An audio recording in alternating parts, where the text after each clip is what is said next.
Once again welcome back to Amar's classes. ನಾನು ಅಮರೇಶ್ ಪೋತ್ನಾಳ್. ಇದು class number 1141 ಆಗುತ್ತೆ ಮತ್ತು ಟೆನ್ನಿಸ್ ಗ್ರ್ಯಾಂಡ್ ಸ್ಲಾಮ್ಸ್ 2026ನೇ ಸಾಲಿನಲ್ಲಿ ಈ ಒಂದು ವರ್ಷದ ಎರಡನೇ ಗ್ರ್ಯಾಂಡ್ ಸ್ಲಾಮ್ ಆಗಿರ್ತಕ್ಕಂಥ ಫ್ರೆಂಚ್ ಓಪನ್ ಮುಕ್ತಾಯಗೊಂಡಿದೆ. ಮಹಿಳೆಯರ ವಿಭಾಗದ ಈ 2026ರ ಫ್ರೆಂಚ್ ಓಪನ್ ಗ್ರ್ಯಾಂಡ್ ಸ್ಲಾಮ್ನ ಚಾಂಪಿಯನ್ ಆಗಿ ಮಿರಾ ಆಂಡ್ರಿವಾರ್ ಅವರು ಹಾಗೂ ಪುರುಷರ ವಿಭಾಗದಲ್ಲಿ ಅಲೆಕ್ಸಾಂಡರ್ ಜ್ವರೇವ್ ಅವರು ಈ ಒಂದು ವರ್ಷದ ಫ್ರೆಂಚ್ ಓಪನ್ನಲ್ಲಿ ಮಹಿಳೆಯರ ಮತ್ತು ಪುರುಷರ ವಿಭಾಗದಲ್ಲಿ ಕ್ರಮವಾಗಿ ಚಾಂಪಿಯನ್ ಆಗಿದ್ದಾರೆ. ಒಂದು ವಿಚಾರ. ಈಗ ಕೆಇಎಯ ಹಲವಾರು ನೋಟಿಫಿಕೇಶನ್ಗಳು ಸಾಲಾಗಿ ಬರ್ತಕ್ಕಂಥ ಈ ಒಂದು ಸಂದರ್ಭದಲ್ಲಿ ಕೆಇಎ ಒಂದು ವಿಚಾರದ ಮೇಲೆ ಹಲವಾರು ಪ್ರಶ್ನೆಗಳನ್ನು ಕೇಳ್ತಾ ಇದೆ. ಅದು ಸ್ಪೋರ್ಟ್ಸಲ್ಲಿ ಕ್ರಿಕೆಟ್ ಆಗಿರ್ಬೋದು, ಟೆನ್ನಿಸ್ ಆಗಿರ್ಬೋದು, ಬ್ಯಾಡ್ಮಿಂಟನ್ ಆಗಿರ್ಬೋದು, ಅಥವಾ ಹಲವಾರು ಕ್ರೀಡಾ ಸಾಧಕರ ಬಗ್ಗೆ ಕೂಡ ಕೇಳಿರ್ತಕ್ಕಂಥದ್ದನ್ನು ನೋಡ್ತಾ ಇದ್ದೀವಿ. ಹಾಗಾಗಿ ವೆರಿ ಇಂಪಾರ್ಟೆಂಟು. ಸೊ ಫ್ರೆಂಚ್ ಓಪನ್ನ ಸಂದರ್ಭದಲ್ಲಿ ಮತ್ತೆ ಒಂದಷ್ಟು MCQಗಳನ್ನು ನೋಡುವಂಥ ಪ್ರಯತ್ನ ಮತ್ತು ಹಳೆಯ ಪ್ರಶ್ನೆ ಪತ್ರಿಕೆಗಳಲ್ಲಿ ಯಾವ ರೀತಿಯಾಗಿ ಪ್ರಶ್ನೆಗಳು ಬಂದಿದ್ದಾವೆ ಒಂದ್ಸಲ ಮತ್ತೊಮ್ಮೆ ರಿವಿಷನ್ ಮಾಡ್ಕೊಳ್ತಾ ಹೋಗೋಣ. ಬನ್ನಿ ಹಾಗಾದರೆ ಕ್ಲಾಸ್ ನಂಬರ್ 1141 ಆಗುತ್ತೆ ಮತ್ತು ಫ್ರೆಂಚ್ ಓಪನ್ ಬಗ್ಗೆ ಒಂದಷ್ಟು ಡೀಟೇಲ್ಸ್. ಓಕೆ, ವರ್ಷದಲ್ಲಿ 4 ಗ್ರ್ಯಾಂಡ್ ಸ್ಲಾಮ್ಗಳನ್ನ ಇರ್ತೇವೆ. ಅವುಗಳನ್ನು ನಾವು ಒಂದು ಕೋಡ್ ಇಟ್ಕೊಂಡು ಅಧ್ಯಯನ ಮಾಡ್ತಾ ಇದ್ದೀವಿ, ಆಫ್ ಯು ಅಂತ. ಈಗ ಆಲ್ರೆಡಿ ಈ ವಿಡಿಯೋಗಳನ್ನು ಫಾಲೋ ಮಾಡ್ತಾ ಇರೋರಿಗೆ ಗೊತ್ತಿರುತ್ತೆ, ಆದರೂ ಕೂಡ ಒಂದು ರೀಕ್ಯಾಪ್. ಆಫ್ ಯು ಅಂದರೆ AFWU. ಇದೇ ಒಂದು ಸಾಲಿನಲ್ಲಿ ಅಥವಾ ಇದೇ ಒಂದು ಸೀರೀಸಲ್ಲೇ ಈ ವರ್ಷದಲ್ಲಿ ಗ್ರ್ಯಾಂಡ್ ಸ್ಲಾಮ್ಗಳು ನಡೀತವೆ. ವರ್ಷದ ಆರಂಭದಲ್ಲಿ ಆಸ್ಟ್ರೇಲಿಯನ್ ಓಪನ್, ನಂತರ ಫ್ರೆಂಚ್ ಓಪನ್, ನಂತರ ವಿಂಬಲ್ಡನ್, ವರ್ಷದ ಕೊನೆಯಲ್ಲಿ US ಓಪನ್. ಓಕೆ, ಆಫ್ ಯು ಯಾಕೆ ಇಂಪಾರ್ಟೆಂಟು ಮುಂದೆ ಹೇಳ್ತೀನಿ, ಪ್ರಶ್ನೆ ಹೆಂಗೆ ಕೇಳ್ತಾರೆ. ಈಗ ಆಲ್ರೆಡಿ ಆಸ್ಟ್ರೇಲಿಯನ್ ಓಪನ್ ನಡೆದಿತ್ತು, ಈಗ ಫ್ರೆಂಚ್ ಓಪನ್ನು, ನಂತರ ಮೇ ಬಿ ಆಗಸ್ಟ್ ಸೆಪ್ಟೆಂಬರಲ್ಲಿ ವಿಂಬಲ್ಡನ್ನು, ವರ್ಷದ ಕೊನೆಯಲ್ಲಿ US ಓಪನ್ ನಡೆಯುತ್ತೆ. ಓಕೆ, ಇಷ್ಟು ತಿಳ್ಕೊಂಡು ಬನ್ನಿ ಹಾಗಾದರೆ. ಮಿರಾ ಆಂಡ್ರಿವಾರ್ ಅವರು ರಷ್ಯಾ ದೇಶದ ಕೇವಲ 19 ವರ್ಷದ ಟೆನ್ನಿಸ್ ಆಟಗಾರ್ತಿ.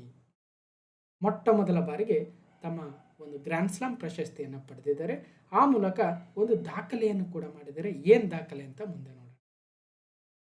Women's singles final French open 2026 Mirra ಆಂಡ್ರಿವಾರ್ ಅವರು ರಷ್ಯಾದ ಟೆನ್ನಿಸ್ ಆಟಗಾರ್ತಿ ಯಾರನ್ನ ಸೋಲಿಸಿ ಈ ಒಂದು ಚಾಂಪಿಯನ್ಶಿಪ್ಪನ್ನು ಗೆದ್ರು ಅಂತ ಕೇಳ್ತಾರೆ. ಬರೀ ಗೆದ್ದವ್ರ ಹೆಸರು ನೆನ್ಪಿಟ್ರೆ ಸಾಕಾಗಲ್ಲ, ಯಾರನ್ನ ಸೋಲಿಸಿದ್ರಲ್ವ ಅಥವಾ ಫೈನಲಲ್ಲಿ ಯಾರು ಸೋತರು ಅವ್ರ ಬಗ್ಗೆ ಕೂಡ ತಿಳ್ಕೋಬೇಕು.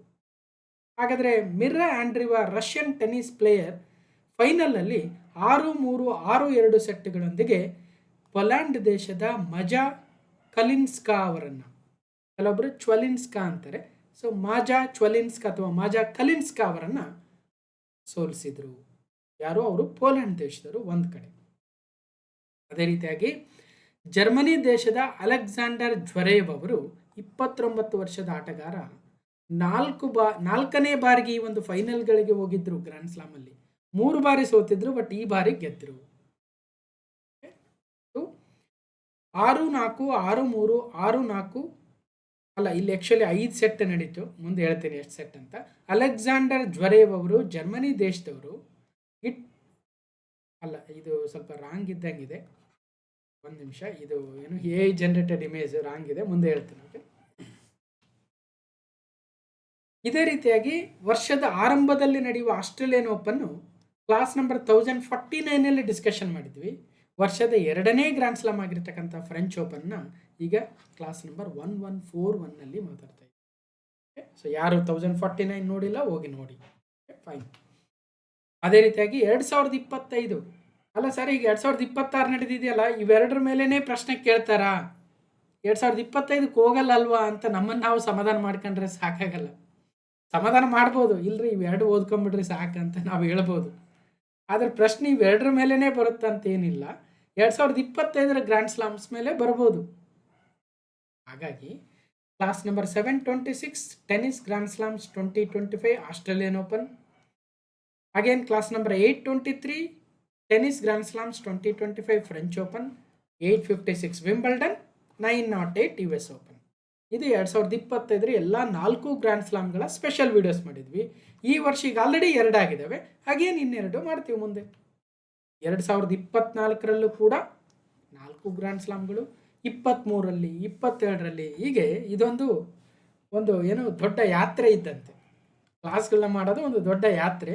ಆ ಯಾತ್ರೆಯಲ್ಲಿ ಮತ್ತೆ ವಿಡಿಯೋಗಳು ವಾಪಸ್ ಬರ್ತಾ ಇರ್ತವೆ ಅನ್ನಂಗೆ ಅರ್ಥ. ಓಕೆ, ಬನ್ನಿ ಹಾಗಾದರೆ ಯಾರು ನೋಡಿಲ್ಲ, ಯಾರಿಗೆ ಬೇಕೋ ಅವ್ರು ನೋಡಿ. ಇನ್ನು ಈ ಒಂದು ವರ್ಷದ ಚಾಂಪಿಯನ್ಗಳ ಬಗ್ಗೆ, ಒಂದು ವಿಶೇಷತೆಗಳ ಬಗ್ಗೆ ಮಾತಾಡೋಕ್ಕೆ ಮುಂಚೆ ಈ ಗ್ರ್ಯಾಂಡ್ ಸ್ಲಾಮ್ಗಳ ಮೇಲೆ ಕ್ವಶನ್ಗಳು ಹೆಂಗೆ ಬರ್ತವೆ ನೋಡೋಣ. ಫಸ್ಟು, ಇದೇ 2026 ಇದೇ ಮೇ ತಿಂಗಳು 24ರಂದು UPSC ನಡೆಸಿರ್ತಕ್ಕಂಥ ಪ್ರಿಲಿಮ್ಸ್ ಎಕ್ಸಾಮ್ ಏನಿತ್ತು, ಆ ಪ್ರಿಲಿಮ್ಸ್ ಎಕ್ಸಾಮಲ್ಲಿ ಪ್ರಶ್ನೆ ಹೆಂಗೆ ಕೇಳಿದ್ದಾರೆ ನೋಡಿ. Which of the following statements with regard to the grand slam tennis tournaments are correct ಅಂತ. ಅಂದರೆ ಈ ಗ್ರ್ಯಾಂಡ್ ಸ್ಲಾಮ್ ಟೆನ್ನಿಸ್ ಟೂರ್ನಮೆಂಟ್ಗಳ ಮೇಲೆ ಕೆಳಗೆ ನೀಡಿರ್ತಕ್ಕಂಥ 3 ಹೇಳಿಕೆಗಳು 1, 2, 3 ಈ 3ರಲ್ಲಿ ಎಷ್ಟು ಸರಿಯಾಗಿದ್ದಾವೆ ಅಂತ ಕೇಳ್ತಾ ಇದ್ದಾರೆ. ಅದರಲ್ಲಿ ಮೊದಲ ಹೇಳಿಕೆ ನೋಡೋಣ.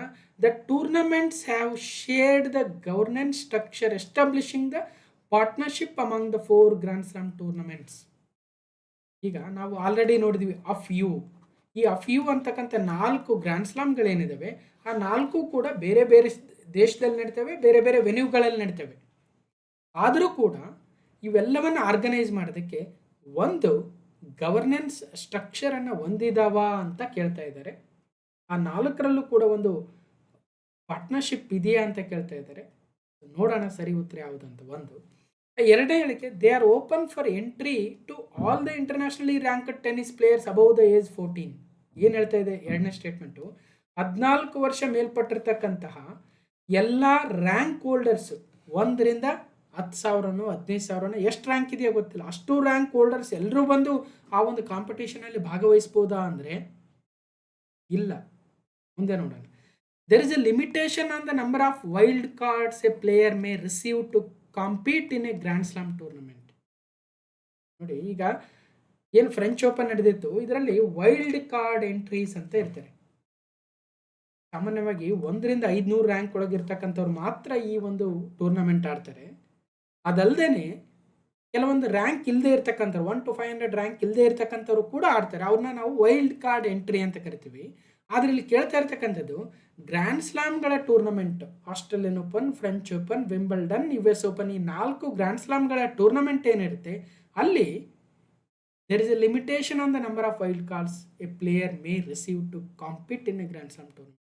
ಆತ ಒಂದು ವರ್ಷದಲ್ಲೋ ಅಥವಾ ಮೇ ಬಿ ಆತನ ಲೈಫ್ ಟೈಮಲ್ಲಿ ವೈಲ್ಡ್ ಕಾರ್ಡ್ಗಳನ್ನು ಇಂತಿಷ್ಟೇ ಪಡಿಬೇಕು, 5, 10 ಬಾರಿನೋ 6 ಬಾರಿನೋ 7 ಬಾರಿನೋ ಅಂತ ಕೇಳಿದರೆ ಇಲ್ಲ, ದೇರ್ ಇಸ್ ನೋ ಲಿಮಿಟೇಷನ್ ಅಂತ ಗೊತ್ತಾಗ್ತದೆ. ಹಾಗೆ ನೋಡಿ, ಯಾರು ಗ್ರ್ಯಾಂಡ್ ಸ್ಲಾಮ್ ಗೆದ್ದರು, ಯಾರು ಹೈಯೆಸ್ಟ್ ಗ್ರ್ಯಾಂಡ್ ಸ್ಲಾಮು, ಯಾರು ಈ ದಾಖಲೆ ಮಾಡಿದರು ಆ ದಾಖಲೆ ಮಾಡಿದ್ರು, ಏನೂ ಇಲ್ಲ. ಟೋಟಲಿ ಡಿಫ್ರೆಂಟ್ ಪ್ರಶ್ನೆ. ಇದುವರೆಗೂ ನಾವು ಕೂಡ ಇಂಥ ಟಾಪಿಕ್ ಮೇಲೆ ಮಾಡಿರಲಿಲ್ಲ. ಯಾಕಂದ್ರೆ ಅವ್ರು ಕೇಳಲ್ಲ ಅಂದ್ಬಿಟ್ಟು ಮಾಡಿಲ್ಲ. ಹಾಗೆ ನೋಡ್ಕೊಂಡ್ರೆ ಟೆನ್ನಿಸ್ ಮೇಲೆ ಇನ್ನೂ ಬೇಕಾದಷ್ಟು ವಿಚಾರಗಳು ಇರ್ತವೆ. ಓಕೆ, ಇರಲಿ. ಸದ್ಯಕ್ಕಂತ ಕೀ ಆನ್ಸರ್ ಅವರು 1 and 2 ಕೊಟ್ಟಿದ್ದಾರೆ. ಆ್ಯಕ್ಚುಲಿ 1 ಮಾತ್ರ ಸರಿ ಇದೆ, ಇನ್ನೆರಡು ತಪ್ಪಿದೆ, 2 ಮತ್ತು 3. ನೋಡೋಣ ಕೀ ಆನ್ಸರ್ ಏನಾದರೂ ಚೇಂಜ್ ಮಾಡ್ತಾರೆ. ಇದನ್ನು ನಾನು ಮುಂದೆ ಆನ್ಸರ್ ಹೇಳ್ತೀನಿ. ಇನ್ನು KPSC ಕ್ವಶನ್ ನೋಡೋಣ. KPSCಲಿ ಹೆಂಗೆ ಕೇಳಿದರೆ SDA 2019ನಲ್ಲಿ ಈ ಕೆಳಗಿನವುಗಳಲ್ಲಿ ಯಾವುದು ಟೆನ್ನಿಸ್ ಗ್ರ್ಯಾಂಡ್ ಸ್ಲಾಮ್ ಪಂದ್ಯಾವಳಿಯಲ್ಲಿ ಅತ್ಯಂತ ಹಳೇದು ಯಾವುದು ಅಂತ ಕೇಳಿದ್ದಾರೆ. ಫ್ರೆಂಚ್ ಓಪನ್, ಈಗೇನು ಅಫ್ಯೂ ಅಂದಿವಲ್ವ, ಈ ಅಫ್ಯೂದಲ್ಲಿ ಅತ್ಯಂತ ಹಳೇದು ಯಾವುದು? ಅತ್ಯಂತ ಹಳೇದು ವಿಂಬಲ್ಡನ್ನು. ಮತ್ತೆ ಮುಂದೆ ನೋಡೋಣ. ಇನ್ನು KSP ಡಿಪಾರ್ಟ್ಮೆಂಟ್ಗೆ ಹೋಗೋಣ. KSP RSI ಎಕ್ಸಾಮಲ್ಲಿ ಏನು ಕೇಳಿದ್ರು, ಗೋಲ್ಡನ್ ಸ್ಲ್ಯಾಮ್ ಅಂದರೆ ಏನು ಅಂತ. ಗೋಲ್ಡನ್ ಸ್ಲ್ಯಾಮ್ ಏನು? ಗೋಲ್ಡನ್ ಸ್ಲ್ಯಾಮ್ ಅಂದರೆ ಏನು? 4 ಗ್ರ್ಯಾಂಡ್ ಸ್ಲಾಮ್ ಅಫ್ಯೂನ ಗೆದ್ದಿರ್ಬೇಕಾ, ಅಥವಾ all 4 grand slam and Davis cup ಗೆದ್ದಿರ್ಬೇಕಾ, ಅಥವಾ all 4 grand slams Australian, French, Wimbledon, US 4 ಗೆದ್ದು ಒಲಿಂಪಿಕ್ ಗೋಲ್ಡನ್ನು ಬೇರೆ ಬೇರೆ ವರ್ಷಗಳಲ್ಲಿ ಗೆದ್ದಿರಬೇಕಾ, ಅಥವಾ ಅದೇ ವರ್ಷ 4 ಗ್ರ್ಯಾಂಡ್ ಸ್ಲಾಮು ಅದೇ ವರ್ಷ ಒಂದು ವೇಳೆ ಒಲಿಂಪಿಕ್ ನಡೆದಿದ್ರೆ ಅಲ್ಲೂ ಚಿನ್ನವನ್ನು ಗೆದ್ದಿರಬೇಕಾ ಅಂದಂಗೆ ಪ್ರಶ್ನೆ. ಸರಿಯಾದ ಉತ್ತರ ಗೋಲ್ಡನ್ ಗ್ರ್ಯಾಂಡ್ ಸ್ಲಾಮ್ ಅಂದರೆ 4 ಗ್ರ್ಯಾಂಡ್ ಸ್ಲಾಮ್ ಗೆದ್ದಿರ್ಬೇಕು ಆ ವರ್ಷ. Australian open, French open, Wimbledon, US open 4 ಅದೇ ವರ್ಷದ 4 ಗ್ರ್ಯಾಂಡ್ ಸ್ಲಾಮ್, ಮತ್ತು ಆ ವರ್ಷ ಏನಾದರೂ ಒಲಿಂಪಿಕ್ ನಡೆದಿದ್ರೆ ಅಲ್ಲೂ ಕೂಡ ಚಿನ್ನದ ಪದಕ ಗೆದ್ದಿರ್ಬೇಕಂಥವ್ರು ಯಾರು ಇದ್ದಾರಾ ಅಂತ ಸಾಧನೆ ಮಾಡಿರ್ತಕ್ಕಂಥವ್ರು? ನೋಡೋಣ ಮುಂದೆ. ಇನ್ನು KEA ಪ್ರಶ್ನೆ ಪತ್ರಿಕೆ ಬರೋಣ. KEAದವರು PSI 402 ನಡೆಸಿದಾಗ ಅದರಲ್ಲೊಂದು ಪ್ರಶ್ನೆ ಕೇಳಿದ್ರು. ಏನಂತ, ಒಂದು ಕ್ಯಾಲೆಂಡರ್ ವರ್ಷದಲ್ಲಿ ನಡೆಯುವ ಟೆನ್ನಿಸ್ ಗ್ರ್ಯಾಂಡ್ ಸ್ಲಾಮ್ ಪಂದ್ಯಾವಳಿಗಳನ್ನು ಕ್ರಮವಾಗಿ ಬರೆದರೆ ಸರಿಯಾದ ಕ್ರಮ ಹೀಗಿರುತ್ತದೆ. ಸರಿಯಾದ ಕ್ರಮ ಹೇಗಿರುತ್ತದೆ? ಅ ಫ್ಯೂ ಆಗಿರುತ್ತದೆ ಅಲ್ವಾ? ಅ ಫ್ಯೂ ಆಗಿರುತ್ತದೆ. ಅ ಫ್ಯೂ Australian, French, Wimbledon, US open. ಎಲ್ಲಿದೆ option? Australian, French, Wimbledon, US open 3ನೇ ಆಪ್ಷನ್ ಸರಿಯಾಗಿದೆ. ಇದು KEA ಟೈಪ್ ಆಫ್ ಪ್ರಶ್ನೆ. ಓಕೆ, ಅದೇ ಥರ ಸಿವಿಲ್ PSI 402 ಅಲ್ಲಿ ಮತ್ತೊಂದು ಪ್ರಶ್ನೆ ಇತ್ತು. 2024ರ ವಿಂಬಲ್ಡನ್ ಪುರುಷರ ಟೆನ್ನಿಸ್ ಸಿಂಗಲ್ ಪ್ರಶಸ್ತಿ ಗೆದ್ದ ಕಾರ್ಲೋಸ್ ಅಲ್ಕರಾಜ್ ಯಾರ ವಿರುದ್ಧ ಅಂತಿಮ ಪಂದ್ಯ ಆಡಿದರು ಮತ್ತು ಅವರು ಯಾವ ದೇಶದವರು? ಇಲ್ಲಿ 2024ರ ವಿಂಬಲ್ಡನ್ ಪುರುಷರ ಟೆನ್ನಿಸ್ ಸಿಂಗಲ್ ಪ್ರಶಸ್ತಿ ಕಾರ್ಲೋಸ್ ಅಲ್ಕರಾಜ್ ಗೆದ್ದಿದ್ದಾರಲ್ವಾ, ಯಾರು ಗೆದ್ದಿದ್ದಾರೆ ಅಂತ ಕೇಳ್ತಾ ಇಲ್ಲ, ಅವರೇ ಕೊಟ್ಬಿಟ್ಟಿದ್ದಾರೆ ನೋಡ್ರಿ. ಕಾರ್ಲೋಸ್ ಅಲ್ಕರಾಜ್ ಅವರೇ ವಿಂಬಲ್ಡನ್ 2024 ಗೆದ್ದಿದ್ದಾರೆ. ಆದ್ರೆ ಅವರು ಯಾರ ವಿರುದ್ಧ ಗೆದ್ದಿದ್ದಾರೆ ಅಂತ ಕೇಳಿದ್ದಾರೆ. ಅದೇ ಥರ ಈಗ 2026 ಫ್ರೆಂಚ್ ಓಪನಲ್ಲಿ ಮಹಿಳೆಯರ ವಿಭಾಗದಲ್ಲಿ ಯಾರು ಗೆದ್ದಿದ್ದಾರೆ, ಯಾರ ವಿರುದ್ಧ ಗೆದ್ದಿದ್ದಾರೆ, ಅವರು ಯಾವ ದೇಶದವರು? ಅದೇ ಥರ ಪುರುಷರ ವಿಭಾಗದಲ್ಲೂ ಕೂಡ ನೆನಪಿಟ್ಟಿರಬೇಕು, ಮುಂದೆ ಹೇಳ್ತೀನಿ. ಇನ್ನೊಂದು KEA ಪ್ಯಾಟರ್ನು, ಅಂತಾರಾಷ್ಟ್ರೀಯ ಟೆನ್ನಿಸ್ನಲ್ಲಿ ಹಾಲ್ ಆಫ್ ಫೇಮ್ಗೆ ನಾಮನಿರ್ದೇಶನಗೊಂಡ ಏಷ್ಯಾದ ಮೊದಲ ವ್ಯಕ್ತಿ ಯಾರು ಅಂತ BMTC ಕಂಡಕ್ಟರ್ ಎಕ್ಸಾಮಲ್ಲಿ ಕೇಳಿದ್ರು. ಅದು ಲಿಯಾಂಡರ್ ಪೇಸ್ ಆಗಿತ್ತು. ನಾವು ಕರೆಂಟ್ ಅಫೇರ್ಸಲ್ಲಿ ಮಾತಾಡಿದ್ವಿ. ಇನ್ನು ಹಳೆ KSP ಪ್ಯಾಟರ್ನ್ಗೆ ಹೋದರೆ ಅವರು ನೇರವಾಗಿ ಯಾವ PC ಎಕ್ಸಾಮ್ಗಳಲ್ಲಿ ಕೇಳಿದ್ದಾರೆ, ಯಾರು ಆಯಾ ವರ್ಷದ ಫ್ರೆಂಚ್ ಓಪನ್ ಟೆನ್ನಿಸ್ ಯಾರು ಗೆದ್ದರು, ಮಿಕ್ಸಡ್ ಡಬಲ್ಸ್ ಯಾರು ಗೆದ್ದರು ಅಂತ ಕೇಳಿದ್ದಾರೆ. ಅವೆಲ್ಲ ನೇರವಾಗಿ ಕೇಳ್ತಕ್ಕಂಥ ಪ್ರಶ್ನೆಗಳನ್ನು ನೋಡಿದ್ವಿ. ಅದೇ ಥರ KSRP PSI ಎಕ್ಸಾಮಲ್ಲಿ ಟೆನ್ನಿಸ್ ಕ್ರೀಡೆಗೆ ಯಾವುದು ಈ ಪದ ಸಂಬಂಧಿಸಿಲ್ಲ ಅಂದರೆ ಕ್ಲಿಂಚ್ ಅಂತಕ್ಕಂಥ ಪದ ಸಂಬಂಧಿಸಿಲ್ಲ. ಇನ್ನು ಉಳಿದಿರ್ತಕ್ಕಂಥ ವ್ಯಾಲಿ, ಡ್ಯೂಸ್ ಮತ್ತು ಬ್ಯಾಕ್ ಹ್ಯಾಂಡ್ಗಳು ಟೆನ್ನಿಸ್ಗೆ ಸಂಬಂಧಿಸಿದವೆ. ಇಷ್ಟು ಹೇಳ್ತಾ ನಾನು ಒಂದಷ್ಟು ಕಿರುಪರಿಚಯ ಇದೆ ನೋಡಿ. ಅಮರ್ಸ್ ಕ್ಲಾಸಸ್ ಅಂತಕ್ಕಂಥ ಯೂಟ್ಯೂಬ್ ಚಾನಲ್ ಇದೆ. ಅದೇ ಥರ ಅಮರ್ಸ್ ಕ್ಲಾಸಸ್ ಅಂತಕ್ಕಂಥ ಟೆಲಿಗ್ರಾಮ್ ಚಾನಲ್ ಕೂಡ ಇದೆ. ಭಾಳ ಜನ ಯಾಕೋ ಟೆಲಿಗ್ರಾಮ್ ಚಾನಲ್ಗೆ ಜಾಯ್ನ್ ಆಗಿಲ್ಲ ಅನಿಸುತ್ತೆ. ಅಲ್ಲಿ ನಾವು ಹೇಳ್ತಕ್ಕಂಥ ಇನ್ಸ್ಟ್ರಕ್ಷನ್ ಗೊತ್ತೇ ಇರಲ್ಲ. ಅಲ್ರಿ PDF ಎಲ್ಲಿ ಸಿಗ್ತೇವೆ ಅಂತ ಪದೇ ಆಗ್ತಾ ಇದ್ದೀವಿ. ಆದರೂ ಹೊಸಬ್ರು ಬರೋದು ಕೇಳೋದು ಎಲ್ಲಿದೆ PDF ಅಂತ ಸ್ವಲ್ಪ ಸರ್ಚ್ ಮಾಡಬೇಕು. ಈಗ ಅಮರೇಶ್ ಪೋತ್ನಾಳ್ ಅನ್ನೋ ಒಬ್ಬ ಮೆಂಟರ್ನ ಫಾಲೋ ಮಾಡ್ತಾ ಇದ್ದೀವಿ ಅಂದಮೇಲೆ ಅವ್ರದ್ದು ಯೂಟ್ಯೂಬ್ ಚಾನಲ್ ಯಾವುದು, ಟೆಲಿಗ್ರಾಮ್ ಚಾನಲ್ ಯಾವುದು, ಅವರು ಎಲ್ಲಿ ಓದಿದ್ದಾರೆ, ಏನು ಅವರ ಹಿಸ್ಟ್ರಿ, ನಾವು ಫಾಲೋ ಮಾಡ್ಬೋದಾ ಇಲ್ವಾ ಸ್ವಲ್ಪ ನೋಡಬೇಕಲ್ವಾ. ನೋಡಿ ಎಲ್ಲ ಫಾಲೋ ಮಾಡಬೇಕು. ಸಬ್ಸ್ಕ್ರೈಬ್ ಆಗಿ ಮತ್ತು ಟೆಲಿಗ್ರಾಮ್ ಚಾನಲ್ ಜಾಯ್ನ್ ಆಗಿ ಅಲ್ಲಿ ಇನ್ಸ್ಟ್ರಕ್ಷನ್ಗಳನ್ನ ಕೊಟ್ಟಿರ್ತೀನಿ ನೋಡಿ ಅಂತ ಹೇಳ್ತಾ, ಟೆನ್ನಿಸ್ ಗ್ರ್ಯಾಂಡ್ ಸ್ಲಾಮ್ಸ್ 2026, ಈಗ ಫ್ರೆಂಚ್ ಓಪನ್ ಬಗ್ಗೆ ಆಲ್ರೆಡಿ ನಾವು ಆಸ್ಟ್ರೇಲಿಯನ್ ಓಪನ್ ನೋಡಿದ್ವಿ. ಈಗ ಒಂದಷ್ಟು MCQಗಳನ್ನು ಕ್ರಿಯೇಟ್ ಮಾಡಿ ಬೇಗ ನೋಡ್ಕೊಂಬಿಡೋಣ ಅಷ್ಟೇ. ಈಗೆಲ್ಲ ನೋಡಿದ್ದೀವಿ. ಈಗ ಯಾರು ಗೆದ್ದಿದ್ದಾರಲ್ಲ ಅದ್ರ ಬಗ್ಗೆ ಇನ್ನೊಂದು ಸ್ವಲ್ಪ ಮಾಹಿತಿಯನ್ನು ಪಡ್ಕೊಳ್ಳೋಣ. ಫಸ್ಟ್ ಕ್ವಶನ್, ಫಸ್ಟ್ MCQ, 2026ರ ಫ್ರೆಂಚ್ ಓಪನ್ ಟೆನ್ನಿಸ್ ಗ್ರ್ಯಾಂಡ್ ಸ್ಲಾಮ್ನ ಮಹಿಳಾ ಸಿಂಗಲ್ಸ್ ಪ್ರಶಸ್ತಿಯನ್ನು ಗೆದ್ದವರು ಯಾರು? Who won the women's singles title of the French open tennis grand slam 2026? Maja Chwalinska, Mirra Andreeva, Aryna Sabalenka, Coco Gauff. ಅಂದರೆ ರಷ್ಯಾ ದೇಶದ Mirra ಆಂಡ್ರಿವಾರವರು Poland ದೇಶದ ಮಾಜಾ ಚಲಿನ್ಸ್ಕಾ ಅವರನ್ನು ಸೋಲಿಸಿದರು. ಸೊ ಯಾರನ್ನ ಸೋಲಿಸಿದ್ರು ಅಂತ ಕೇಳಿದಾರಲ್ವ, ಅದೇ ಥರ ಪೋಲೆಂಡ್ನ ಮಾಜಾ ಕಲಿನ್ಸ್ಕಾ, ಸ್ವಲ್ಪ ಅಡ್ಜಸ್ಟ್ ಮಾಡ್ಕೊಳ್ರಿ, ಅವ್ರನ್ನ ಸೋಲಿಸಿದ್ರು. ಸೊ ಮೀರಾ ಆಂಡ್ರಿವಾ ರಷ್ಯಾ ದೇಶದ ಆಟಗಾರ್ತಿ. ಸೊ ಫೈನಲ್ಗೆ ಹೋಗಿದ್ರು, ಅದರದ್ದು ಡೀಟೇಲ್ಸ್ ಇದೆ. ಅದೇ ಥರ ಗೆದ್ದಿರ್ತಕ್ಕಂಥ ಡೀಟೇಲ್ಸ್ ಇಲ್ಲಿದೆ. ಫ್ರೆಂಚ್ ಓಪನ್ ಮಹಿಳಾ ಸಿಂಗಲ್ಸ್ ಫೈನಲ್ನಲ್ಲಿ ಮಾಯಾ ವಿರುದ್ಧ ಜಯ. ಚೊಚ್ಚಲ ಗ್ರ್ಯಾಂಡ್ ಸ್ಲಾಮ್ ಗೆದ್ದ ಮೀರಾ. ರಷ್ಯಾದ ಮೀರಾ ಆಂಡ್ರಿಯೇವಾ ಶನಿವಾರ ಫ್ರೆಂಚ್ ಓಪನ್ ಫೈನಲ್ ಪಂದ್ಯದಲ್ಲಿ ಪೋಲೆಂಡ್ನ ಕ್ವಾಲಿಫೈಯರ್ ಆಟಗಾರ್ತಿಯಾಗಿರ್ತಕ್ಕಂಥ ಮಾಯಾ ಕಲಿನ್ಸ್ಕಾಯಾ ಅವರನ್ನು ನೇರ ಸೆಟ್ಗಳಿಂದ ಸೋಲಿಸಿ ತಮ್ಮ ಜೀವನದ ಮೊದಲ ಗ್ರ್ಯಾಂಡ್ ಸ್ಲಾಮ್ ಕಿರೀಟವನ್ನು ಮುಡಿಗೇರಿಸಿಕೊಂಡ್ರು. ಇಲ್ಲಿ ನೋಟ್ ಮಾಡ್ಕೊಂತ ಹೋಗ್ಬಿಡ್ಬೇಕು. ಗೆದ್ದಿರ್ತಕ್ಕಂಥವ್ರು ಯಾರು, ಗೆದ್ದವರು ಯಾರು, ಸೋತವ್ರು ಯಾರು, ಅವ್ರು ಯಾವ ದೇಶದವರು, ಇವ್ರು ಯಾವ ದೇಶದವರು, ಮತ್ತು ಏನೇನು ದಾಖಲೆಗಳಾಯಿತು. ಏನು ದಾಖಲೆ ಅಂದರೆ, ಈ ಫೈನಲ್ ಪಂದ್ಯದಲ್ಲಿ ಗೆದ್ದಿರ್ತಕ್ಕಂಥ ಮೀರಾ ಆಂಡ್ರಿವಾರ್ ಅವರಿಗೆ ಇದು ಚೊಚ್ಚಲ ಗ್ರ್ಯಾಂಡ್ ಸ್ಲಾಮ್ ಪ್ರಶಸ್ತಿ ಆಗುತ್ತೆ. ಕೇವಲ 19 ವರ್ಷ ವಯಸ್ಸಿನ ಮೀರಾ ಆಂಡ್ರಿವಾರ್ ಅವರು ಈ ಒಂದು 6-3, 6-2 ಸೆಟ್ಗಳಿಂದ ನೇರವಾಗಿ ಗೆಲ್ತಾರೆ. ಅಂದರೆ ನೇರ ಸೆಟ್ಗಳಂದ್ರೇನು, ಇರೋದೇ 3 ಸೆಟ್ ಇರುತ್ತೆ. ಮಹಿಳೆಯರ ಆಟದಲ್ಲಿ ಯಾವಾಗಲೂ 3 ಸೆಟ್ ಇರೋದು. ಆ 3 ಸೆಟ್ಟಲ್ಲಿ 6-3, 6-2 2 ನೇರ ಸೆಟ್ಗಳಲ್ಲಿ ಗೆದ್ದರು ಅಂದಂಗೆ. 3ನೇ ಸೆಟ್ ಆಡೋಕ್ಕೆ ಹೋಗಲ್ಲ, 1 ಸೆಟ್ ಉಳ್ಕೊಂತು. ಅರ್ಥ ಮಾಡ್ಕೊಳ್ರಿ. ಒಂದು ವೇಳೆ ಇವರೊಂದು ಸೆಟ್ ಗೆದ್ದು ಅವರೊಂದು ಸೆಟ್ ಗೆದ್ದಿದ್ರೆ 3ನೇ ಸೆಟ್ಗೆ ಹೋಗ್ತಾರೆ, ಇಲ್ಲದೆ ಹೋದರೆ ಮುಗೀತು. ಓಕೆ.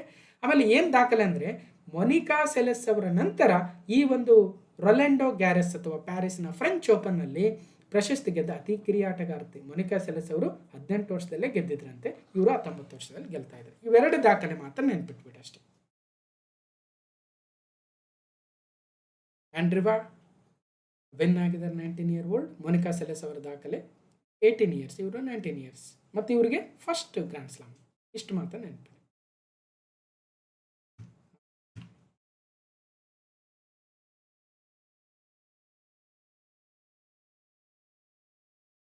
ಫೈನ್, ಇಷ್ಟು ಡೀಟೇಲ್ಸ್ ಇದೆ. ಇದ್ರ PDF ಕೊಟ್ಟಾಗ ಇನ್ನೂ ಸ್ವಲ್ಪ ಡೀಟೇಲ್ ನೋಡ್ಕೊಳ್ರಿ. ಇನ್ನು ಪುರುಷರ ವಿಭಾಗಕ್ಕೆ ಹೋಗೋಣ. 2026ನೇ ಸಾಲಿನ ಫ್ರೆಂಚ್ ಓಪನ್ ಟೆನ್ನಿಸ್ ಗ್ರ್ಯಾಂಡ್ ಸ್ಲಾಮ್ನ ಪುರುಷರ ವಿಭಾಗದಲ್ಲಿ French open tennis grand slam men's singles ಪ್ರಶಸ್ತಿಯನ್ನು ಗೆದ್ದವರು ನೊವಾಕ್ ಜೋಕೋವಿಚ್, Alexander Zverev, Flavio Cobolli, Carlos Alcaraz. ಅಂದರೆ ಜರ್ಮನಿಯ ಅಲೆಕ್ಸಾಂಡರ್ ಜ್ವೆರೇವ್ ಅವರು, ಆಯಾ ದೇಶವನ್ನು ಕೂಡ ನೆನಪಿಡಬೇಕು. ಜರ್ಮನಿ ದೇಶದ ಅಲೆಕ್ಸಾಂಡರ್ ಜ್ವೆರೇವ್ ಅವರು ಇಟಲಿ ದೇಶದ ಫ್ಲಾವಿಯೋ ಕೋಬಲಿ ಅವರನ್ನು ಸೋಲಿಸಿದರು. ಅವ್ರಿಗೂ ಕೂಡ ಚೊಚ್ಚಲ ಪ್ರಶಸ್ತಿ ಜ್ವೆರೇವ್ ಅವರಿಗೆ. ಜ್ವೆರೇವ್ ಅವರು ಭಾಳ ದಿನದಿಂದ ಟೆನ್ನಿಸ್ ಕ್ರೀಡೆಯಲ್ಲಿ ಇದ್ದಾರೆ, ಬಟ್ ಗ್ರ್ಯಾಂಡ್ ಸ್ಲಾಮ್ ಗೆದ್ದಿರಲಿಲ್ಲ ಅಷ್ಟೇ. ಫೈನಲಿಗೆ ಭಾಳ ಸಲ ಹೋಗಿದ್ದಾರೆ. ಸೊ ಜರ್ಮನ್ ಟೆನ್ನಿಸ್ ಆಟಗಾರ 4ನೇ ಶ್ರೇಯಾಂಕಿತ ಅಲೆಕ್ಸಾಂಡರ್ ಜ್ವೆರೇವ್ ಅವರು 2026ನೇ ಸಾಲಿನ ಫ್ರೆಂಚ್ ಓಪನ್ ಪುರುಷರ ಸಿಂಗಲ್ಸ್ ಪ್ರಶಸ್ತಿಯನ್ನು ಮುಡಿಗೇರಿಸಿಕೊಂಡಿದ್ದಾರೆ.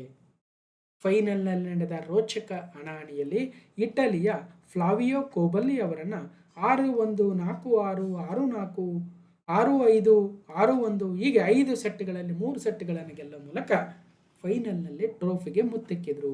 29 ವರ್ಷದ ಜ್ವೆರೇವ್ ಅವರಿಗೆ ಇದು ಚೊಚ್ಚಲ ಗ್ರ್ಯಾಂಡ್ ಸ್ಲಾಮ್ ಪ್ರಶಸ್ತಿಯಾಗಿದೆ. ಪ್ರಶಸ್ತಿಯ ಮೊತ್ತ 3.1 ಕೋಟಿ ರೂಪಾಯಿಗಳ ನಗದು ಬಹುಮಾನ. 2020ರ ಅಮೆರಿಕ ಓಪನ್ಗೂ US ಓಪನ್ಗೂ ಹೋಗಿದ್ರು ಫೈನಲ್ಗೆ. 2024ರ ಫ್ರೆಂಚ್ ಓಪನ್ಗೂ ಹೋಗಿದ್ರು. ಇದೇ 2025ರ ಆಸ್ಟ್ರೇಲಿಯನ್ ಓಪನ್ಗೂ ಹೋಗಿದ್ರು ಫೈನಲ್ಲು. ಆದರೆ 3 ಬಾರಿ ಸೋತಿದ್ರು. ಈ ಬಾರಿ ಫೈನಲಿ ಗ್ರ್ಯಾಂಡ್ ಸ್ಲಾಮನ್ನು ಗೆದ್ದರು. ಇಲ್ಲಿ ಒಂದು ಗಮನಿಸಬೇಕು, ಈ ಸ್ಟಾರ್ ಆಟಗಾರ ಆಗಿರ್ತಕ್ಕಂಥ ಅಲ್ಕರಾಜ್ ಅವರು 2ನೇ ರ್ಯಾಂಕ್, ಅವರು ಈ ಗೇಮಲ್ಲಿ ಇರಲಿಲ್ಲ, ಗಾಯದ ಕಾರಣ ಹೊರ ಉಳಿದಿದ್ರು. ಇನ್ನು ಫಸ್ಟ್ ರ್ಯಾಂಕ್ ಆಗಿರ್ತಕ್ಕಂಥ ಜೆನಿಕ್ ಸಿನ್ನರ್ ಅವರು ಆರಂಭಿಕ ಹಂತದಲ್ಲೇ ಸೋತು ನಿರ್ಗಮಿಸಿದ್ರು. ಆದ್ದರಿಂದ ಇವ್ರಿಗೆ ಈ ಸಲ ಒಳ್ಳೆ ಚಾನ್ಸ್ ಇತ್ತು. ಈವನ್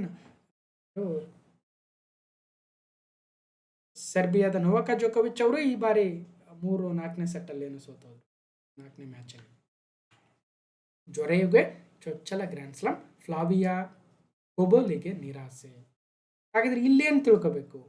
ಸೊ ಫಸ್ಟು ಯಾರು ಯಾವ ದೇಶದವ್ರು ಗೆದ್ದರು, ಯಾರು ಯಾವ ದೇಶದವರು ಸೋತರು, ಮತ್ತು ಏನು ದಾಖಲೆ ಅಂದರೆ ಇವರಿಗೆ ಚೊಚ್ಚಲ ಗ್ರ್ಯಾಂಡ್ ಸ್ಲಾಮ್ ಅನ್ನೋದು ಒಂದು ನೆನ್ಪಿಟ್ರು ಸಾಕು.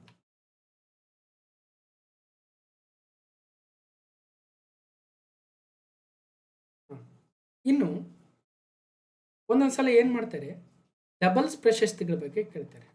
ಡಬಲ್ಸಲ್ಲಿ ವಿಮೆನ್ ಡಬಲ್ಸ್ ಯಾರು, ಮೆನ್ ಡಬಲ್ಸ್ ಯಾರು, ಮತ್ತು ಒಂದು ಮಿಕ್ಸೆಡ್ ಡಬಲ್ಸ್ ಅಂತ ಇರುತ್ತೆ. ಅಂದರೆ ಒಬ್ಬ ಪುರುಷ ಆಟಗಾರ, ಒಬ್ಬ ಮಹಿಳಾ ಆಟಗಾರ್ತಿ ಒಂದು ತಂಡ, ಅದೇ ಥರ ಇನ್ನೊಬ್ಬ ಪುರುಷ ಆಟಗಾರ, ಇನ್ನೊಬ್ಬ ಮಹಿಳಾ ಆಟಗಾರ್ತಿ ಇನ್ನೊಂದು ತಂಡ. ಬರೀ ಕಂಪ್ಲೀಟ್ನೆಸ್ ಕೊಡ್ತಾ ಇದ್ದೀನಿ, ಬಟ್ ಸಾಮಾನ್ಯವಾಗಿ ಇತ್ತೀಚಿನ ಟ್ರೆಂಡಲ್ಲಿ ಎಲ್ಲೂ ಕೇಳಿಲ್ಲ ಡಬಲ್ಸ್, ಮಿಕ್ಸೆಡ್ ಡಬಲ್ಸ್. ಆದರೂ ಕೂಡ ಇರಲಿ ಅನ್ನೋ ಉದ್ದೇಶಕ್ಕೆ ಎಕ್ಸಾಮ್ ಹಿಂದಿನ 2 ದಿನ 1 ದಿನ ಮುಂಚೆ ಒಂಚೂರು ನೋಡ್ಕೊಂಡು ಹೋಗ್ಬಿಡ್ಬೇಕು. ಬಂದರೆ ಲಕ್ಕು, ಇಲ್ಲದೆ ಹೋದರೆ ಮಾರ್ಕ್ಸ್ ಮಿಸ್ ಆಗಬಾರ್ದು ಅನ್ನೋ ಉದ್ದೇಶಕ್ಕೆ. ಹಾಗಾದರೆ ಮಹಿಳೆಯರ ಡಬಲ್ಸ್ ಯಾರು ಗೆದ್ದಿದ್ದಾರೆ? ಟೇಲರ್ ಟೌನ್ಸೆಂಡ್, ಕ್ಯಾಥರೀನಾ ಸಿಯಾನಿಕೋವಾ ಇವ್ರು ಗೆದ್ದಿದ್ದಾರೆ. ಅದೇ ಥರ ಪುರುಷರ ಡಬಲ್ಸಲ್ಲಿ ಮಾರ್ಸೆಲ್ ಗ್ರಾನ್ಯುಲರ್ಸ್, ಒರೈಸಿಯೋ ಜಾಬೆಲ್ಲಸ್ ಗೆದ್ದಿದ್ದಾರೆ, ನೆನ್ಪಿಟ್ಕೊಂಡೆ. ಅದೇ ಥರ ಮಿಕ್ಸೆಡ್ ಡಬಲ್ಸಲ್ಲಿ ಅಗ್ರ ಶ್ರೇಯಾಂಕದ ಜೋಡಿ ಸಾರಾ ಎರ್ರಾನಿ, ಆಂಡ್ರಿಯಾ ಓವಸ್ಸಾರಿ ಇವರಿಬ್ಬರು ಮಿಕ್ಸೆಡ್ ಡಬಲ್ಸಲ್ಲಿ ಗೆದ್ದಿದ್ದಾರೆ. ಮಿಕ್ಸೆಡ್ ಡಬಲ್ಸಲ್ಲಿ ಯಾರು? ಸಾರಾ ಎರ್ರಾನಿ, ಆಂಡ್ರಿಯಾ ಓವಸ್ಸಾರಿ 2026ರ ಫ್ರೆಂಚ್ ಓಪನಲ್ಲಿ ಮಿಕ್ಸೆಡ್ ಡಬಲ್ಸ್ ಟೈಟಲ್ಸನ್ನು ಗೆದ್ದಿದ್ದಾರೆ. ಇನ್ನು 2025ರ ಆ 4 ಗ್ರ್ಯಾಂಡ್ ಸ್ಲಾಮ್ಗಳ ಬಗ್ಗೆ ಡೀಟೇಲ್ ಆಗಿ ಯಾರು ಗೆದ್ದರು, ಪುರುಷರ ವಿಭಾಗದಲ್ಲಿ, ಮಹಿಳೆಯರ ವಿಭಾಗದಲ್ಲಿ ಯಾರು ಗೆದ್ದರು. ಆಸ್ಟ್ರೇಲಿಯನ್ ಓಪನ್ ಇದು 2025ರ ಪಟ್ಟಿ, ನೀವೇ ನೋಟ್ ಮಾಡ್ಕೊಳ್ರಿ. ನಾನೀಗ 2026 ಪಟ್ಟಿಗೆ ಹೋಗ್ತೀನಿ. ವರ್ಷದ ಮೊದಲ ಗ್ರ್ಯಾಂಡ್ ಸ್ಲಾಮ್ ಆಸ್ಟ್ರೇಲಿಯನ್ ಓಪನ್, ಆಸ್ಟ್ರೇಲಿಯಾದ ಮೆಲ್ಬೋರ್ನಲ್ಲಿ ನಡೆಯುತ್ತೆ. ಇದೊಂದು ಹಾರ್ಡ್ ಕೋರ್ಟಲ್ಲಿ ನಡೀತಕ್ಕಂಥ ಆಟ. 1905ರಿಂದ ಆರಂಭ ಆಗಿದೆ. 2026ರ ವರ್ಷದ ಆರಂಭದ ಈ ಒಂದು ಗ್ರ್ಯಾಂಡ್ ಸ್ಲಾಮನ್ನು ಸ್ಪೇನ್ನ ಕಾರ್ಲೋಸ್ ಅಲ್ಕರಾಜ್ ಅವರು ಪುರುಷರ ವಿಭಾಗದಲ್ಲಿ, ಕಜಕಿಸ್ತಾನದ ಎಲೆನಾ ರಿಬೆಕಿನಾರ್ ಅವರು ಮಹಿಳೆಯರ ವಿಭಾಗದಲ್ಲಿ ಗೆದ್ದರು. ಇದು ಫಸ್ಟ್, ನೆನ್ಪಿಟ್ಟಿದೆ. ಅದೇ ಥರ ನೆಕ್ಸ್ಟು ಫ್ರೆಂಚ್ ಓಪನ್, ವರ್ಷದ 2ನೇ ಗ್ರ್ಯಾಂಡ್ ಸ್ಲಾಮ್ ಫ್ರೆಂಚ್ ಓಪನ್ ಫ್ರಾನ್ಸ್ನ ಪ್ಯಾರಿಸಲ್ಲಿ ನಡೆಯುತ್ತೆ. ಮಣ್ಣಿನ ಅಂಕಣದಲ್ಲಿ ನಡೀತಕ್ಕಂಥದ್ದು 1891ರಲ್ಲಿ ಸ್ಟಾರ್ಟ್ ಆಗಿತ್ತು. ಜರ್ಮನಿಯ ಅಲೆಕ್ಸಾಂಡರ್ ಜೆರೆವ್ ಅವರು ಪುರುಷರ ವಿಭಾಗದಲ್ಲಿ ಮತ್ತು ರಷ್ಯಾದ ಮೀರಾ ಆಂಡ್ರಿವಾರ್ ಅವರು ಮಹಿಳೆಯರ ವಿಭಾಗದಲ್ಲಿ ಗೆಲ್ಲುವ ಮೂಲಕ ಈ ಒಂದು ಫ್ರೆಂಚ್ ಓಪನ್ ಚಾಂಪಿಯನ್ಶಿಪ್ನ ಗೆದ್ದಂತಾಯಿತು. ಸೊ 2 ಆಯಿತು. ಇನ್ನು 3ನೇದು 1877ರಲ್ಲಿ ಆರಂಭವಾದ ವಿಂಬಲ್ಡನ್. ಈ ಒಂದು ಗ್ರ್ಯಾಂಡ್ ಸ್ಲಾಮ್ಗಳಲ್ಲಿ ಅತ್ಯಂತ ಹಳೆಯದು ಯಾವುದು? ವಿಂಬಲ್ಡನ್. ಎಲ್ಲಿ ನಡೆಯುತ್ತೆ? ಇಂಗ್ಲೆಂಡ್ನ ಲಂಡನ್ನಲ್ಲಿ. ಇದು ಹುಲ್ಲಿನ ಅಂಕಣದಲ್ಲಿ. ಅದೇ ಥರ ವರ್ಷದ ಕೊನೆಯ ಗ್ರ್ಯಾಂಡ್ ಸ್ಲಾಮ್ 1881ರಿಂದ ಆರಂಭವಾಗಿರ್ತಕ್ಕಂಥ US ಓಪನ್ ಅಮೆರಿಕದ ನ್ಯೂಯಾರ್ಕಲ್ಲಿ ನಡೆಯುತ್ತೆ. ಇದನ್ನು ಅಮೆರಿಕನ್ ಓಪನ್ ಅಂತ ಕೂಡ ಕರೀತಾರೆ, ಮರಿಬಾರ್ದು. ಇದು ಕೂಡ ಹಾರ್ಡ್ ಕೋರ್ಟಲ್ಲಿ ನಡೆಯುತ್ತೆ. ಇಷ್ಟು ಡೀಟೇಲ್ ಆಗಿತ್ತು. ಒಂದ್ಸಲ ಸ್ಕ್ರೀನ್ಶಾಟ್ ತಗೊಂಡು ನೋಡ್ಕೊಂಡು. ಹೈಯೆಸ್ಟ್ ಗ್ರ್ಯಾಂಡ್ ಸ್ಲಾಮ್ ಇದುವರೆಗೂ ನೊವಾಕ್ ಜೋಕೋವಿಚ್ ಅವರು 24 ಪುರುಷರ ವಿಭಾಗದಲ್ಲಿ, ರಫೇಲ್ ನಡಾಲ್ ಅವರು 22, ರೋಜರ್ ಫೆಡರರ್ 20 ನೆನ್ಪಿಟ್ಟಿರಿ ಹೈಯೆಸ್ಟ್ ಯಾರು ಅಂತ. ಇನ್ನು ಪ್ರಶ್ನೆ, KA GTTC ಅಸಿಸ್ಟೆಂಟ್ ಗ್ರೇಡ್ 2 ಎಕ್ಸಾಮಲ್ಲಿ KAದವ್ರು ಕೇಳಿದ್ರು, ಒಂದು ಕ್ಯಾಲೆಂಡರ್ ವರ್ಷದಲ್ಲಿ ನಡೆಯುವ ಟೆನ್ನಿಸ್ ಗ್ರ್ಯಾಂಡ್ ಸ್ಲಾಮ್ ಪಂದ್ಯಾವಳಿಗಳನ್ನು ಕ್ರಮವಾಗಿ ಬರೆದರೆ ಆ ಫೀವ್ ಆಗುತ್ತದೆ ಅಂತ ಹೇಳಿದ್ವಿ. ಸೊ ಆನ್ಸರ್ ಕೂಡ ನೋಡಿದ್ವಿ. Australian, French, Wimbledon, US open. ಕೆಳಗಿನವುಗಳಲ್ಲಿ ಯಾವುದು ಟೆನ್ನಿಸ್ ಗ್ರ್ಯಾಂಡ್ ಸ್ಲಾಮ್ ಪಂದ್ಯಾವಳಿಯಲ್ಲಿ ಅತ್ಯಂತ ಹಳೆಯದು? STA 2019. ಅತ್ಯಂತ ಹಳೆಯದು ವಿಂಬಲ್ಡನ್ 1877.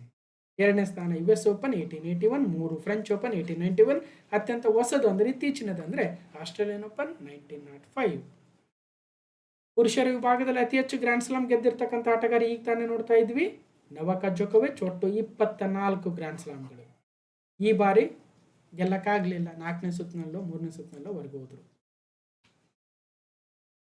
ಅದೇ ಥರ ಮಹಿಳೆಯರ ವಿಭಾಗದಲ್ಲಿ ಅತಿ ಹೆಚ್ಚು ಗ್ರ್ಯಾಂಡ್ ಸ್ಲಾಮ್ಗಳನ್ನು ಗೆದ್ದಿರ್ತಕ್ಕಂಥ ಆಟಗಾರ್ತಿ ಮಾರ್ಗರೆಟ್ ಕೋರ್ಟ್ ಅವರು 24 ಗ್ರ್ಯಾಂಡ್ ಸ್ಲಾಮ್. ಪುರುಷರಲ್ಲೂ 24 ನೊವಾಕ್ ಜೋಕೋವಿಚ್, ಮಹಿಳೆಯರಲ್ಲೂ 24 ಮಾರ್ಗರೆಟ್ ಕೋರ್ಟ್. 2ನೇ ಸ್ಥಾನದಲ್ಲಿ ಸೆರೆನಾ ವಿಲಿಯಮ್ಸ್ ಇದ್ದಾರೆ. ಟೆನ್ನಿಸ್ ಗ್ರ್ಯಾಂಡ್ ಸ್ಲಾಮ್ಗಳ ಇತಿಹಾಸದಲ್ಲಿ ಕ್ಯಾಲೆಂಡರ್ ಗ್ರ್ಯಾಂಡ್ ಸ್ಲಾಮ್ ಗೆದ್ದ ಮೊದಲ ಆಟಗಾರ ಯಾರು? Rod Laver. Calendar grand slam ಅಂದರೆ ವರ್ಷದ 4 ಗ್ರ್ಯಾಂಡ್ ಸ್ಲಾಮ್ ಗೆದ್ದಿರಬೇಕು. ಆ ಫ್ಯೂ ಈ 4 ಸೀರೀಸ್ ಆಗಿ ಗೆದ್ದು ಬಿಡಬೇಕು ಅಂತ ಪುರುಷ ಆಟಗಾರ ಯಾರು? Rod lever. ಅದೇ ಥರ ಟೆನ್ನಿಸ್ ಇತಿಹಾಸದಲ್ಲಿ ಗೋಲ್ಡನ್ ಗ್ರ್ಯಾಂಡ್ ಸ್ಲಾಮ್ ಅಂದರೆ ಈ 4 ಗ್ರ್ಯಾಂಡ್ ಸ್ಲಾಮ್ ಆಫ್ ಯು AFWU ಆಫ್ ಯು ಗೆದ್ದಿರಬೇಕು. ಮತ್ತು ಆ ವರ್ಷ ಒಲಿಂಪಿಕ್ಸ್ ನಡೆದಿದ್ರೆ ಆ ಒಲಿಂಪಿಕ್ಸಲ್ಲೂ ಚಿನ್ನದ ಪದಕ ಗೆಲ್ಲಬೇಕು ಅಂತ ಸಾಧನೆ ಮಾಡಿರ್ತಕ್ಕಂತಹ ಏಕೈಕ ಟೆನ್ನಿಸ್ ತಾರೆ ಸ್ಟೆಫಿ ಗ್ರಾಫ್, ಜರ್ಮನಿಯ ಸ್ಟೆಫಿ ಗ್ರಾಫ್. ಯಾವಾಗ? ಇವರೇ ಸ್ಟೆಫಿ ಗ್ರಾಫ್, ಇವರೇ Margaret Court highest 24 grand slam winner, ಇವರೇ ಸೆರೆನಾ ವಿಲಿಯಮ್ಸ್ 23.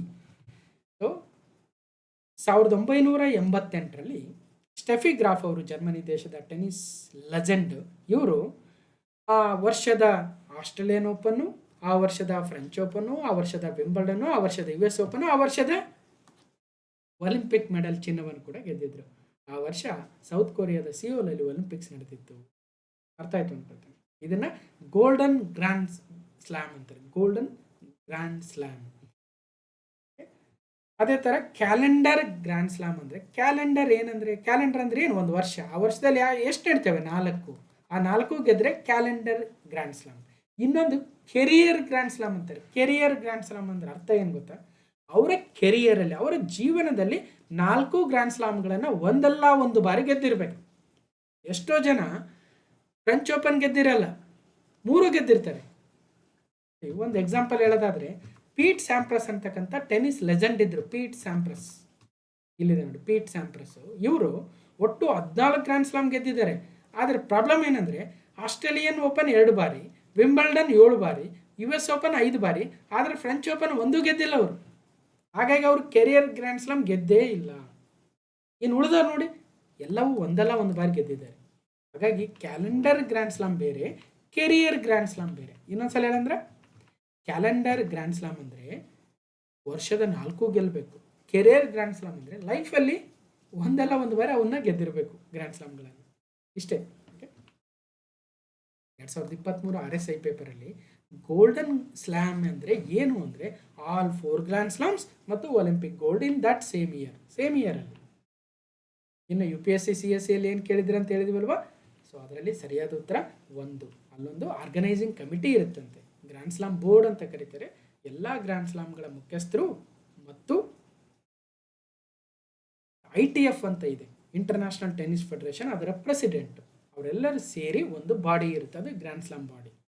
ಹಾಗಾಗಿ ಟೂರ್ನಮೆಂಟ್ಗಳನ್ನು ಆರ್ಗನೈಸ್ ಮಾಡೋದಕ್ಕೆ ಒಂದು ಗವರ್ನೆನ್ಸ್ ಸ್ಟ್ರಕ್ಚರ್ ಇದೆ ಅಂದರೆ ಸರಿ ಇದೆ.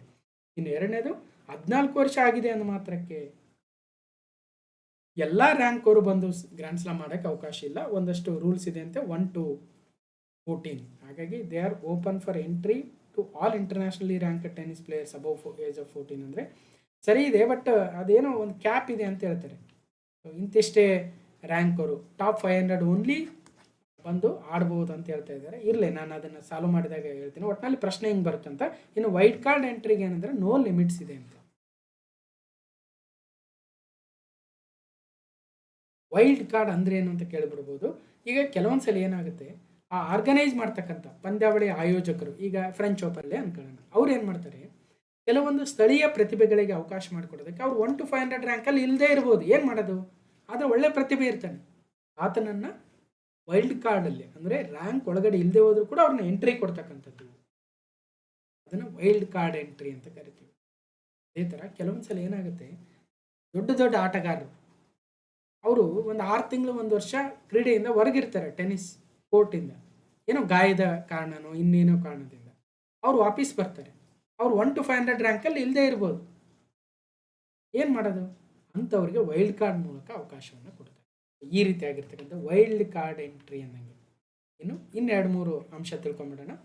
WTA ಮತ್ತು ATP ಅಂದರೆ ಏನಂದರೆ, WTA ಅಂದರೆ ವಿಮೆನ್ ಟೆನ್ನಿಸ್ ಅಸೋಸಿಯೇಷನ್, ಮಹಿಳೆಯರ ರ್ಯಾಂಕಿಂಗ್ ಕೊಡ್ತಕ್ಕಂಥದ್ದು, ಮಹಿಳೆಯರ ಟೂರ್ನಮೆಂಟ್ಗಳನ್ನು ಅರೇಂಜ್ ಮಾಡ್ತಕ್ಕಂಥದ್ದು ವಿಮೆನ್ ಟೆನ್ನಿಸ್ ಅಸೋಸಿಯೇಷನ್ WTA.